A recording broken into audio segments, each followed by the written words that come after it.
I am going to be attempting to win the Premier League in England with Scotland on Football Manager 2022, and that might be a little bit unusual. And I hear you ask why.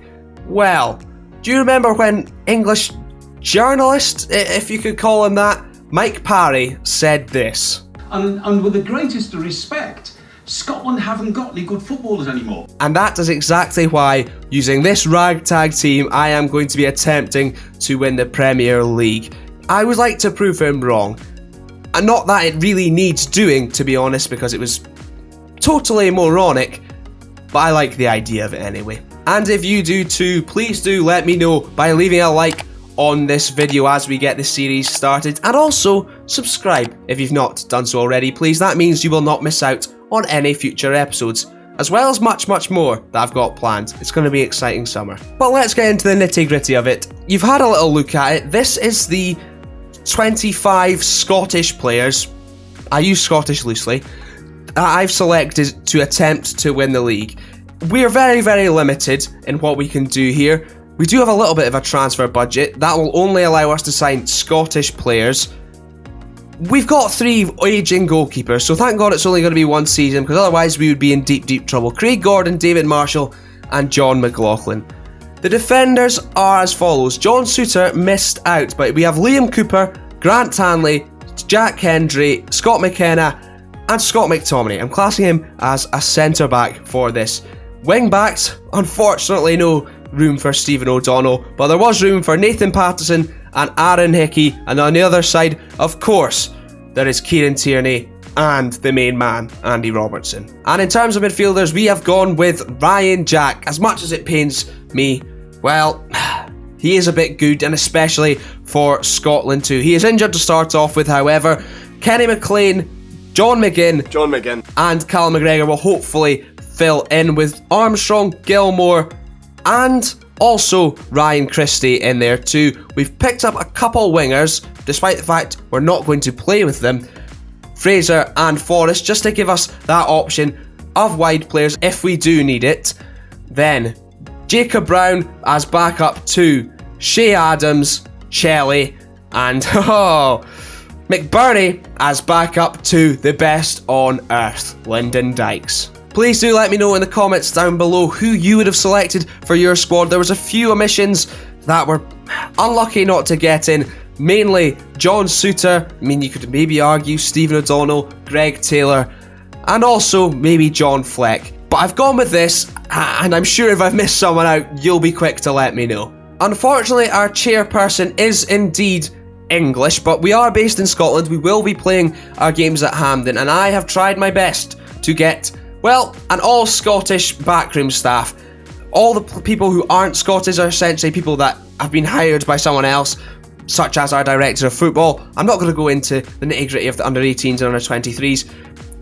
Appointing all of these was a big enough task as it is. And at the start of the league season, before we get our campaign kicked off in today's video against West Ham United, we are predicted to finish 15th in the league, which I think is a bit slanderous. I think we could do a lot better than that. We could even break in to that top half. We do have some unbelievable star players, but it's not only that I will be looking to have success in the FA Cup and the Carabao Cup. I would absolutely love for Scotland to win a trophy, albeit fictionally, at Wembley. We'll take what we can get, won't we?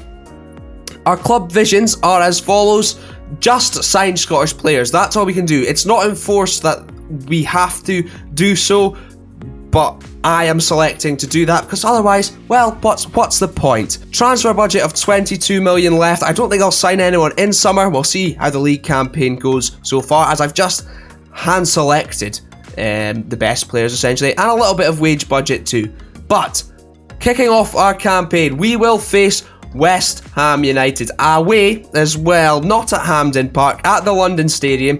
I'm sure West Ham would take very well to a load of Scots travelling down for that. But this is the side we are starting off with. It's a familiar formation to the Scottish national team. Craig Gordon starts off as my number 1. I don't think we can argue that. McLaughlin and Marshall, okay deputes, but for now, Craig Gordon is our man. We're going with McTominay as our wide centre-back, likewise Kieran Tierney on the other side. They're brilliant footballers. They're almost wasted that far deep, but in terms of what we have, that's what we're doing with Grant Hanley as a cover defender because he can actually run, kind of. 12 acceleration, 14 pace. We'll need him if these two go walkies. Aaron Hickey starts on the right side, slightly better as a wing back than Nathan Patterson just right now in terms of development. I'll let you quickly see that if I can work out how the hell you do it.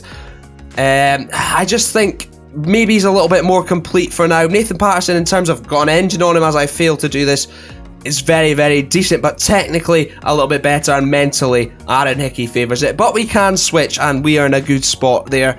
Absolutely. Robertson, of course, starting on the other side, complete wing back. We look to him to give us a lot of width down that left-hand side, with John McGinn and McGregor, our enforcers in the middle of the park, getting up and down the park all day long. They've got the energy for it. Hopefully they can do it. The creative Ryan Christie behind Chelly and the best on earth, Lyndon Dykes. He just about made the cut even though he's Australian, and this is the instructions we're going with.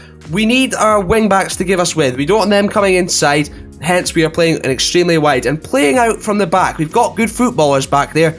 Let's not be silly and punt it too long. A slightly higher tempo as we look to unsettle teams and regroup when we lose the ball, because we'll need to do that if our centre-backs do push forward as well as our wing-backs. But when we win it, counter-attack and distribute it quickly. Craig Gordon to the centre-backs. We're also going to press a little bit higher. We can't really do this because we'll be cream-crackered after about 4 games in the league. So, pressing a little bit more often, higher up the pitch. I am very much excited for this. I'm not certain how it's going to go at all. It'll be really bad if I end up looking the idiot, unlike Mike Parry, or maybe as well as Mike Parry. But the West Ham side is a decent one. In fact, extremely familiar to what it is in real life. Fabianski, Soufal, Czech Republic, Kurt Zuma, Angelo Ogbonna, Cresswell, Souček again, Rice, Bowen, Vlasic, Bowen? It's Jared Bowen for a start. Benrahma and Antonio. I am all over the shop. I'm a little bit nervous to see how this goes and to see how it will be received amongst the viewers as well. The last series went down very, very well. My Aberdeen one. The rebuild.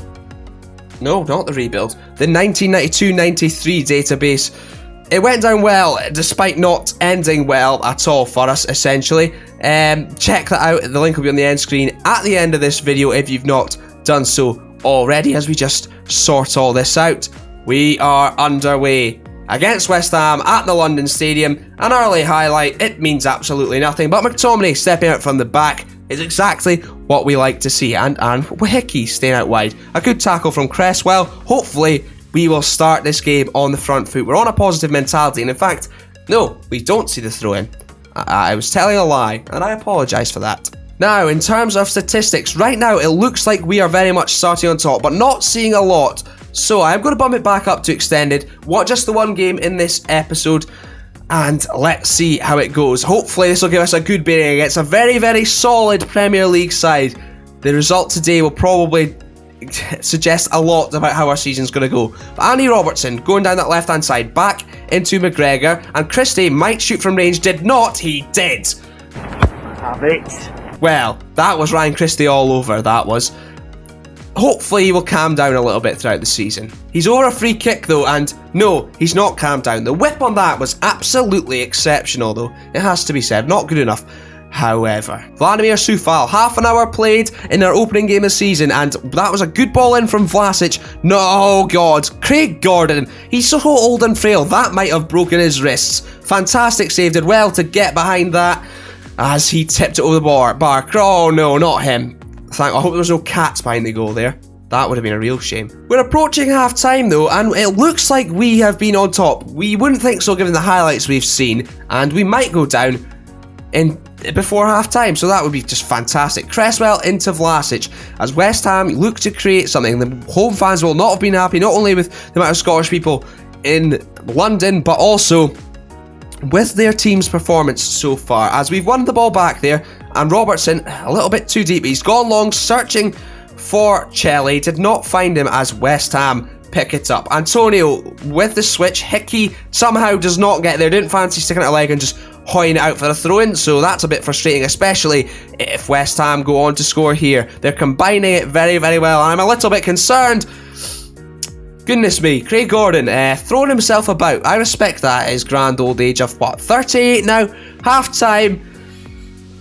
Things are looking okay. Not the most exciting start, but it was always going to be a tough game. I'm going to tell them that I'm happy with it. I might make a couple tactical changes going into this second half.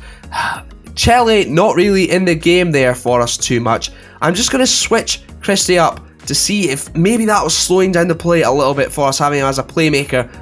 As an attacking midfielder, he will just get up in support of those two up there. Lyndon Dykes also going to take on his role as a target man, and we'll just see how that goes. I'm still very much learning how things will go. I don't know if we're going to stick with this. I can imagine we probably will, given just the abundance of quality. We need to have a left centre-back, essentially, because you can't leave out one of Tierney or Robertson. It's impossible.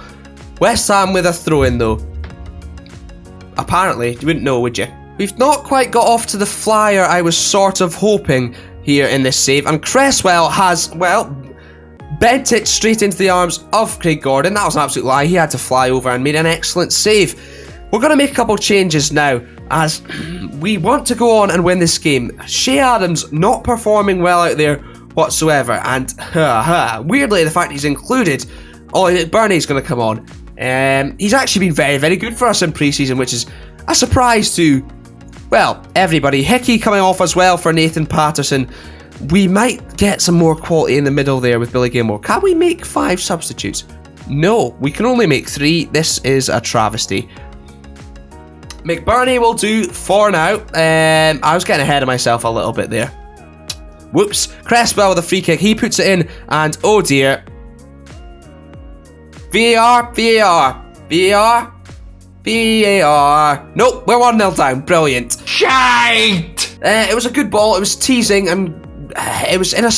What's Craig Gordon doing? Why did he drop back? God, I hate goalkeepers on Football Manager 2022. They are the bane of my life. Cresswell with a throw-in. It doesn't look like we're going to get back at them. We might need to tweak some things tactically. It's Fabianski forced to go long, and Fornals just picks it up. Nobody's sitting in there on him. McTominay making no attempt to play the ball. Thankfully, very easy for Craig Gordon. Are we going to start? Nope, we're not. Okay. Tactical changes time. This is exactly the opposite type of start that I would have liked. We're going to push things up a little bit higher up the park. Try and force things a little bit more now with 35 minutes to go. I don't know if that's stupid. We're going to counter press when we lose the ball too, and maybe up the directness. I just don't know what to do really. Maybe 2 pressing forwards. I'm panicking. Can you tell? Pre-season went well, and I have shat the bed essentially. John McGinn is going to push further forward, and we're going to get Billy Gilmore on to try and make things happen in the middle of the park, because right now, lacking a little bit of creative spark. Let's hope that wee Billy can be that man. If not, we could be in trouble here. Well, we are in trouble here. Hickey, cross-blocked, did not go for a corner, unfortunately, and West Ham will look to counter-attack. Cresswell booting it long. Antonio's everywhere. Goodness me, it's not him, it's Fornals. And West Ham just oozing a little bit of class here that we are lacking. Antonio in behind. I'm going to have to tweak things tactically because, well, this formation not working. The linesman standing side on. Not certain why. Thought he was maybe going to do something. Nope. 2-0 down. Hope this is getting in the mood for the internationals. I'm sure it is. That was sort of the aim of it. I am buzzed. Way my Scotland top. Very excited to get things underway this week. Let's hope it goes better than this. We need it to. We're going to do the Calm Right special and tell them to get stuck in a little bit more to West Ham. We're chasing this. We are absolutely chasing this. Forcing some overlaps. We'll see how that goes as we tuck in slightly a little bit more with our attacking width, and we're working the ball into the box. Ryan Fraser is actually going to come on at right back, a little bit better offensively than Nathan Patterson, and Hickey, well, he's been terrible. Let's hope we can get something back. A goal in the next 5-10 minutes or so, and maybe we have a chance. It's not looking likely though. goal scoring has been a little bit of a problem in pre-season for us. And some Premier League sides are probably going to be a bit more physical than the likes of Bradford City, I admit. John McGinn doesn't get there. Oh dear. Pablo Fornals as West Ham look for a third. This would be exactly the start we were not wanting. And yet, here we are. Yarmolenko, well, hopefully he keeps that form up this week. West Ham corner. Who's over it? I think it's Cresswell again. It is. They've made a couple of changes. God above, how that one stayed out, I have no idea. As we approach full time, this has been nothing short of abysmal. Well, that does mean that the only way is up in this series, and that was an awful throw-in from Scott McTominay, it has to be said. Do we maybe move him into the midfield? I don't know. I really don't know. Okay, calm down, Yarmolenko. He's getting closer, and I hope that's not an omen that he's going to keep getting closer in real life. And score. That would be horrendous. Tierney winning the header. Let's just get this over with, please. I'm sure Gordon... Nope, doesn't put it long. I'm surprised. You've got Brian Fraser out here somewhere. Find him. Nope, okay. Let's do that instead. Brilliant. Nobody wants to challenge for the header. It's been a shocking display. Made even worse by that goal from Michail Antonio. And I think we are now bottom of the league. So... the only way is up, unless we get relegated. There's a lot of work to do in this series. I will be very interested to see how it goes. It's a work in progress, but I promise good things to the Tartan Army. Hanley into Billy Gilmore. A good switch. That's what we've been lacking basically throughout the game. Get the ball in the box. Or not. Full time. Oh, well. This will be fun. This will be fun. I'm sure this will go down as episode number 1 of the series. Oh god, I'm going to get slaughtered in the comments, haven't I? Bottom of the league. Still with teams to play, admittedly, but it's not great. Not great at all. Oh, and it was David bloody Moyes as well inflicting the pain. That just makes it so much worse. And in the next episode, we will play a few games off camera, including the Carabao Cup second round against Wolves. Bloody cheers for that one, Carabao. Useless. Man City. And then Crystal Palace. This episode might give us more of a bearing as I understand the squad a little bit more as we face one of the top sides and one of the sides that we should absolutely be beating in the league. The transfer window will have concluded by then. Let me know in the comments down below as well if there's anyone I should maybe go and sign. I don't know. I feel like I've got the best squad, but there might be someone glaringly obvious that might help us in some way, shape, or maybe even form. Please do leave a like on this video if you have enjoyed it and you're excited for the World Cup playoff on Wednesday. Hopefully the next time we upload a video on the channel we will be in a playoff final. I'm not certain. Thanks very much for tuning in. Take care and don't forget to subscribe so you don't miss out on that next episode.